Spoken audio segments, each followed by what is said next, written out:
Friends, welcome back to another video. आज हम top 50 legal maxim के बारे में पढ़ेंगे, जो कि एसेंशियल इंपॉर्टेंट लीगल मैक्सिम है। इनको लैटिन भाषा में, हमारी जो लीगल भाषा है उसके अंदर यूज़ किया जाता है। इसके मतलब मैं आपको हिंदी में सबसे पहले एब इनिशियो, जिसका मतलब होता है कि शुरुआत से ही, स्टार्टिंग से ही, फ्रॉम द वेरी बिगनिंग, मतलब कि स्टार्टिंग से ही वो चीज़ एब्सेंट है। एग्जाम्पल के तौर पर देखते हैं, a contract with A minor is void एब इनिशियो। अगर आप किसी माइनर के साथ में, जिसकी उम्र 18 से कम है, उसके साथ में अगर कॉन्ट्रैक्ट करते हैं तो वो एक तरीके से वॉइड होगा, वो शुरू से ही इनवैलिड होगा, उसकी कोई लीगल वैल्यू नहीं है। अगला अगला अगला मैक्सिम है एक्टस नॉन फैसिट रियम निसी मेंसिट्रिया, जिसका मतलब है कि कार्य दोषी नहीं बनाता जब तक मन दोषी ना हो। मतलब अगर आपका मन में अगर किसी एक्ट को करने के का कोई इरादा नहीं था, वो गलती से हो जाता है, मतलब आपकी कोई इच्छा नहीं थी ऐसा करने की, तो वो जो एक्ट होता है वो उस एक्ट को ये नहीं कहेंगे, वो मतलब उस एक्ट को ऐसा नहीं मानेंगे। तो an act does not make one guilty, उसका जो एक्ट है वो अपने आप में गिल्टी नहीं बनाता जब तक उसमें उसका गिल्टी माइंड ना साथ में हो। एग्जाम्पल के तौर पे accidentally hurting someone without intent is usually not a crime. अब अगर आपने गलती से किसी को हर्ट कर दिया, किसी को चोट पहुंचा दी है, जबकि आपका मन में ऐसा कोई गलत इरादा नहीं था, तो उसे जो है क्राइम नहीं कहा जाएगा। एडहोक का मतलब होता है विशेष उद्देश्य के लिए, मतलब कोई स्पेसिफिक पर्पज़ के लिए। तो एग्जाम्पल के तौर पे an ad hoc committee was form to investigate this specific incident. एक एडहोक कमिटी बनाई गई थी एक स्पेसिफिक इंसिडेंट को के ऊपर इन्वेस्टिगेट करने के लिए, तो जो कि बाद में रद्द भी हो जाएगी, इसलिए वो सिर्फ एडहोक थी। अब आप देखते हैं एविडेंस और जस्टिस से रिलेटेड। तो एल वन सेकेंड, आपने एलिबाई का सुना होगा काफ़ी। एलिबाई का मतलब होता है कि कहीं और होना, मतलब आपके ऊपर कोई ऐसी एलिगेशन लगी है तो जिसमें आप बताना चाहते हैं कि जब ये इंसिडेंट हुआ मैं तो वहाँ पे था ही नहीं, एट अनदर प्लेस। एग्जाम्पल के तौर पे the accused pleaded alibi claiming he was in another city during the murder. Murder में उसका नाम है लेकिन उसके पास एलिबाई है कि जब ये मर्डर हुआ वो वहाँ पे था ही नहीं। एमिकस क्यूरे, एमिकस क्यूरे कहते हैं कोर्ट का दोस्त, फ्रेंड ऑफ द कोर्ट।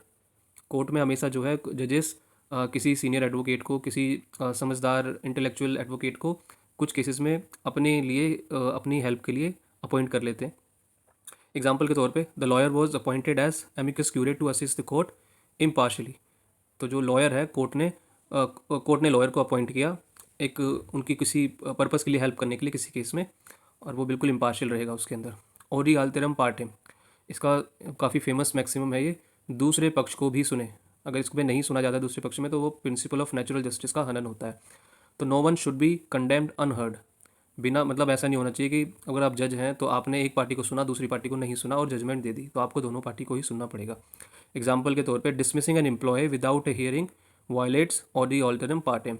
अगर मान लीजिए किसी एम्प्लॉय के अगेंस्ट कोई ऐसी कोई उसके अगेंस्ट कोई कमेटी बिठाई गई थी उसके कंडक्ट को लेकर, लेकिन उसको ही नहीं सुना गया, उसका पक्ष रखने ही नहीं दिया, तो ऐसे जो डिसमिसल भी होते हैं वो भी वैलिड नहीं होते हैं। आगे चलते हैं कॉन्ट्रैक्ट और ट्रस्ट से रिलेटेड। देखिए बोनाफाइड, बोनाफाइड का मतलब होता है इन गुड फेथ, मतलब ईमानदारी से। एग्जाम्पल के तौर पे he made a bona fide offer to settle the dispute, उसने जो है बहुत ही ईमानदारी से एक जेन्युइन ऑफर दिया डिस्प्यूट को सेटल करने के लिए। केविएट एम्प्टर, ये बहुत फेमस रहता है। खरीदार सावधान रहें, let the buyer be aware. तो इसके अंदर क्या होता है कि केविएट एम्प्टर के अंदर क्या होता है कि आपको इस तरह की वार्निंग होती है। For example under caveat emptor the buyer must check the quality of goods before purchasing. तो ये जो आपकी जिम्मेदारी रहती है, इस वार्निंग को आपको खुद ही समझना होगा। फॉर एग्जांपल अगर कोई भी सामान आप लेने जा रहे हैं और वहाँ से उस सामान को लेके आ जाते हैं वापस, उसको बिना ठीक से चेक किए, तो कुछ जो है दुकानदार इस तरीके से बेचते हैं कि भाई आपने सामान ले लिया, वो आपकी जिम्मेदारी है, तो जब वहाँ से आप खरीदें तो उसको ठीक ठाक से देख के लें। अगला एग्जाम्पल है केविएट वेंडिटर, इसका मतलब है विक्रेता सावधान रहें। Let the seller be aware, ये जो बेचने वाले हैं वो सावधान रहें। एग्जाम्पल के तौर पे seller must disclose latent defects shifting focus to caveat venditor. जो सेलर्स होते हैं उनको हमेशा जो भी लेटेंट डिफेक्ट्स होते हैं, जो मतलब दिखते भी नहीं है, इस तरह के डिफेक्ट्स को वो खुद से ही बताएं, नहीं तो ताकि जो है, अब अगर मान लीजिए किसी चीज़ के अंदर ऐसी कोई खराबी है जो कि सामने नंगी आंखों से दिख नहीं सकती, तो ये जो सेलर है उसकी जिम्मेदारी बनती है। अगर वो उसको बता देगा तब इसमें ये जो बर्डन है ये किसके ऊपर आ जाएगा, जो खरीदार है उसके ऊपर आ जाएगा, बायर के ऊपर आ जाएगा। तो ये बायर के अंदर फिर ये केविएट एम्प्टर लग जाएगा।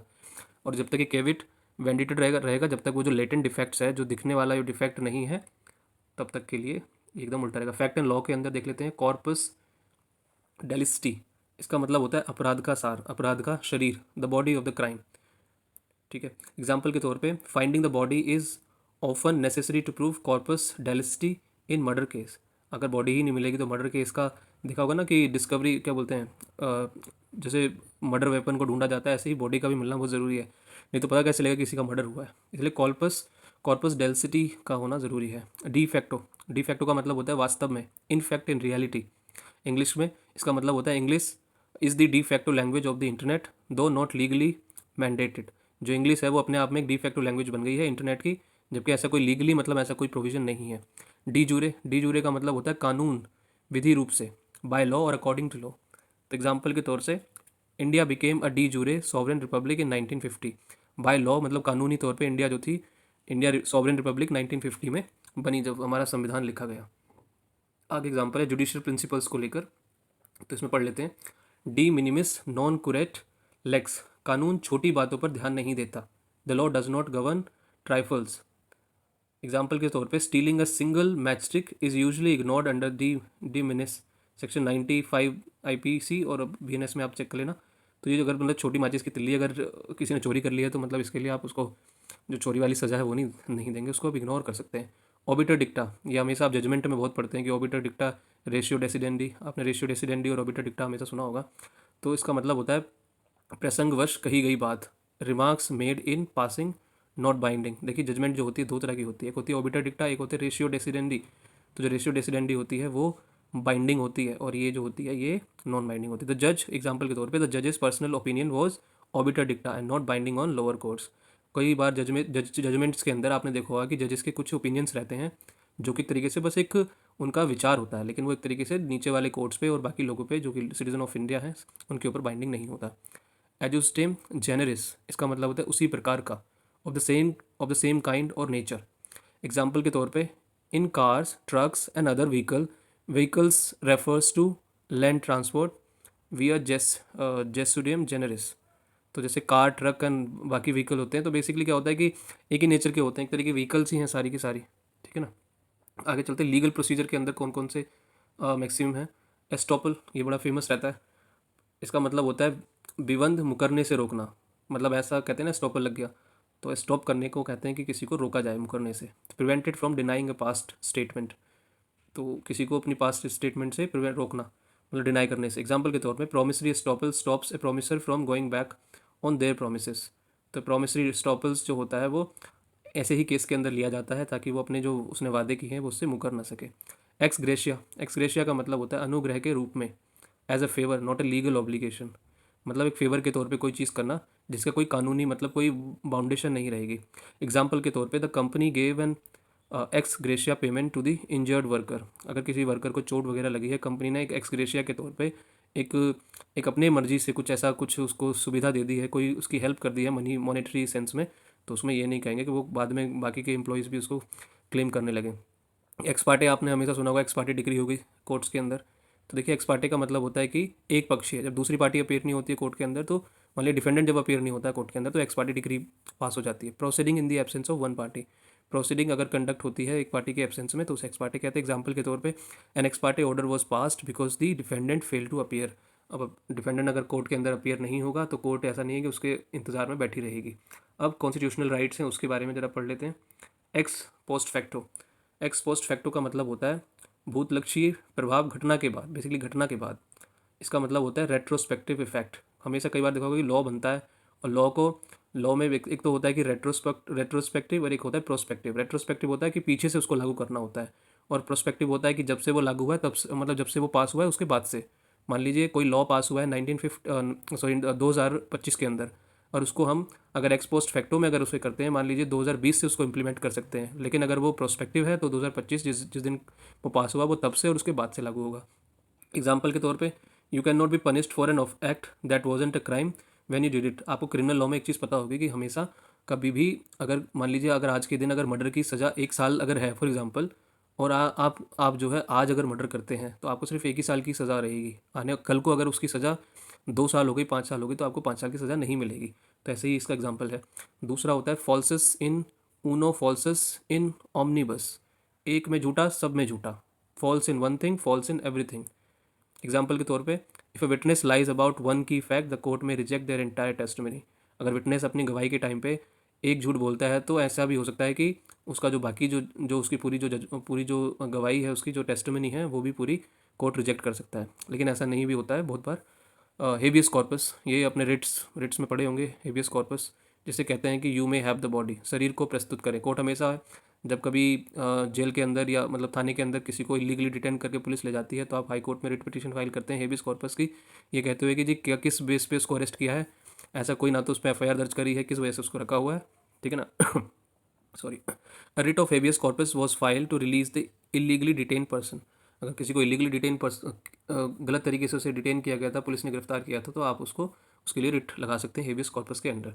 नॉलेज एंड कोर्ट, अब नॉलेज एंड कोर्ट के अंदर कौन कौन से आते हैं प्रिंसिपल्स, मैक्सिम्स। इग्नोरेंसिया जूरिस नॉन एक्स्यूसेट, कानून की अज्ञानता कोई बहाना नहीं। आप कभी भी ये नहीं कह सकते जी मुझे नहीं मालूम था कि ऐसा कोई भी कानून है। ऐसा नहीं है कि आपको ये नहीं मालूम कि मैंने अगर किसी को चाकू मार दिया, मुझे क्या पता उसकी जो है सजा मौत हो सकती है।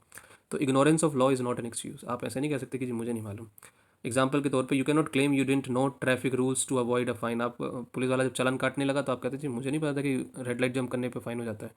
इन कैमरा, बंद कमरे में, आपने आजकल सेक्सुअल ऑफेंस केसेस के अंदर क्या होता है कि इन कैमरा प्रोसीडिंग्स होती हैं। In private closed court sessions, example के तौर पे sensitive family matters are often heard in camera to protect privacy. तो ऐसे इस तरह के जो मामले होते हैं, फैमिली मैटर्स होते हैं, इवन सेक्सुअल ऑफेंस के, ज़्यादातर बच्चों की गवाही भी जो होती है वो भी कैमरा प्रोसीडिंग में होती है। इन लिमाइन, इसका मतलब होता है शुरुआत में, दहलीज पर, एकदम स्टार्टिंग में। एट दी थ्रेश होल्ड, शुरू में एकदम, मान लीजिए कोई केस को डिसमिस करना है शुरू शुरू में ही। एग्जाम्पल के तौर पे the frivolous lawsuit was dismissed in limine at the start. कोई झूठा केस फाइल हुआ तो उसको कोर्ट जो है स्टार्टिंग में ही उसको डिसमिस कर सकती है। टॉर्ट्स एंड लाइबिलिटीज़ के अंदर चलते हैं। टॉर्ट्स एंड लाइबिलिटीज़ के अंदर ये तो बड़े फेमस मैक्सिम्स हैं, आपने काफ़ी सुने होंगे।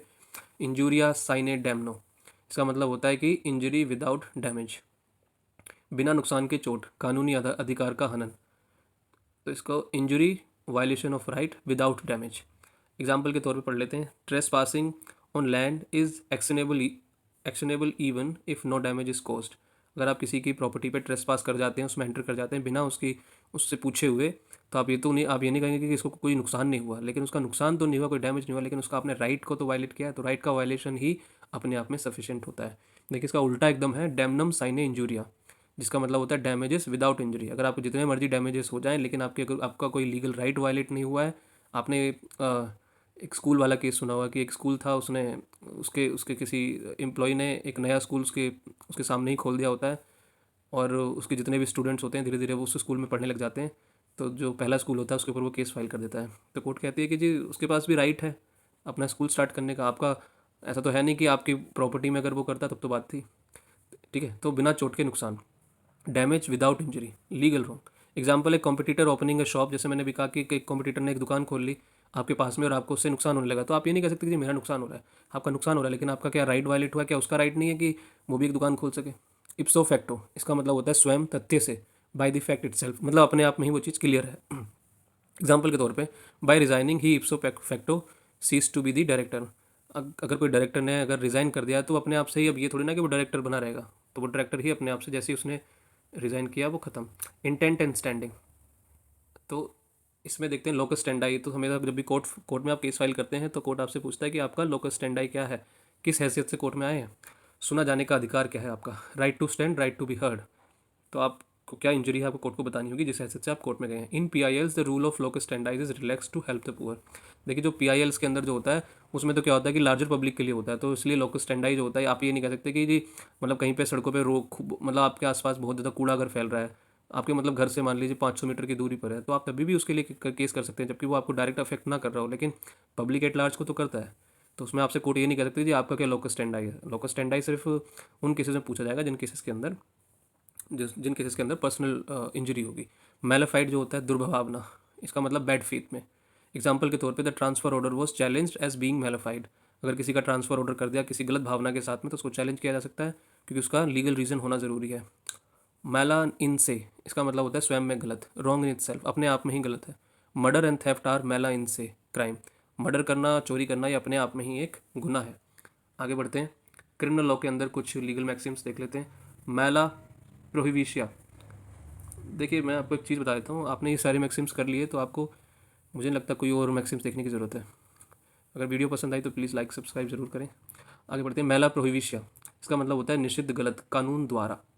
Wrong because prohibited by law, ऐसा वो गलत इसलिए क्योंकि कानून ने उसे गलत कहा है। Parking in a no parking zone is malum prohibitum. अब देखिए पार्किंग में अगर पार्किंग वहाँ पे लिखा है नो पार्किंग और वहाँ पार्क करते हैं तो वो अपने आप, क्योंकि कानून ने उसको अपराध बनाया। मेंसरिया दोषी मन, guilty mind. Without mens rea an act is usually not a crime. अभी आपने ऊपर पढ़ा था बिल्कुल सिमिलर ऐसा ही, कि अगर वो मेंसरिया अगर मन में ही आपके है, अगर आपने एक्चुअल में अगर कोई क्राइम नहीं करेंगे तो वो क्राइम नहीं है। मन में प्लानिंग कर लेना मर्डर की और मर्डर को ना करना तो वो एक तरीके से वो क्राइम नहीं है। मॉडस ऑपरेंडी, कार्य करने का तरीका, mode of operation. Example, the thieves modus operandi was to enter through open windows. जो चोरी करने का तरीका था, चोर कैसे आया, विंडो के थ्रू। फेयरनेस एंड जस्टिस के बारे में थोड़े से मैक्सिम्स पढ़ लेते हैं। मुटाटिस मुटेंडिस, इसका मतलब होता है कि आवश्यक परिवर्तनों के साथ, with necessary changes having been made. Example के तौर पे the rules for man apply to women. तो बेसिकली क्या है कि जैसे जैसे जो है रूल्स बदलते जाते हैं, वो मतलब एक तरीके से दोनों के लिए एक जैसे सेम है। नेमो जुडेक्स इन कोजा सुआ, कोई अपने मामले में जज नहीं हो सकता। रंजन गोगोई का बड़ा केस आपने सुना होगा, no one should be a जज इन देयर ऑन कॉज। मतलब ये नहीं हो सकता कि आप ही का पंगा हो रखा है किसी के साथ में और फिर आप ही उसका आप ही उसकी सुनवाई कर रहे हैं। तो अगर आप ही सुनवाई करेंगे तो वो तो फिर आप ही अपने फेवर में फैसला देंगे। एग्जाम्पल है, जज can not here a case involving his own family member. अगर कोई जज है उसकी फैमिली मेम्बर का ही कोई केस है तो जज वो कभी भी न्यूट्रल नहीं रहेगा, वो पार्शियल ही रहेगा, अपनी अपनी फैमिली की तरफ ही डिसीजन देगा। नेमो डेबिट बिस बेक्सारी, इसका मतलब होता है एक ही अपराध के लिए दो बार दंड नहीं। अगर एक बार आपको सज़ा मिल गई दो बार नहीं होगी। No one should be vexed twice for the same cause. Example के तौर पे double jeopardy, article 20 clause 2 is based on nemo debet बाय बिस बेक्सारी। अब आपको बीएनएस के अंदर बताना है कि ये कहाँ पर है डबल जोपार्डी। तो सॉरी बीएनएसएस के अंदर देखिए, अगर एक बार आपने क्राइम किया है तो ये कॉन्स्टिट्यूशन के आर्टिकल 20 क्लोज 2 के अंदर भी है। प्रूफ एंड इक्वालिटी के ऊपर डिक्टम। डिक्टम का मतलब है कि न्यायाधीश का कथन, न्यायाधीश की वो जो जजमेंट जो लिखी जाती है, statement of a law made by जज। एग्जाम्पल के तौर पे the dictum of the supreme court is binding on all lower courts. जो कोर्ट का डिक्टम है, जो जजमेंट है, वो सबके नीचे वाले कोर्ट्स के ऊपर बाइंडिंग होती है, उनको उनको मानना ही होगा। ऑनस प्रोबेंडी, ऑनस प्रोबेंडी का मतलब होता है सबूत का भार। तो बर्डन ऑफ प्रूफ आपने बड़ा फेमस सुना ही होगा। The onus probandi lies on the prosecution to prove guilt. जो ये गुनाह एक्यूज़ का अगर गुनाह साबित करने का किसके ऊपर बर्डन होता है, जिस प्रोसिक्यूशन के ऊपर, जिसने केस किया है। पारी पासु, पारी पासु का मतलब होता है समान स्तर पर, मतलब है इसका on equal footing without preference, एक जैसे। ऑल क्रेडिटर्स वर ट्रीटेड पारी पासु ड्यूरिंग द लिक्विडेशन। जब भी कंपनी बंद होती है, लिक्विडेशन होता है ना उसका, तो सबका रेशियो एक जैसा मिलता है। अगर किसी कंपनी के ऊपर 1,000 रुपये उधार थे, लेकिन उसके पास अब जब वो बंद हो रही है तो 100 रुपये, तो 100 रुपये एक बराबर में बटेंगे, जैसे से उनका रेशियो डिसाइड हो रखा होता है।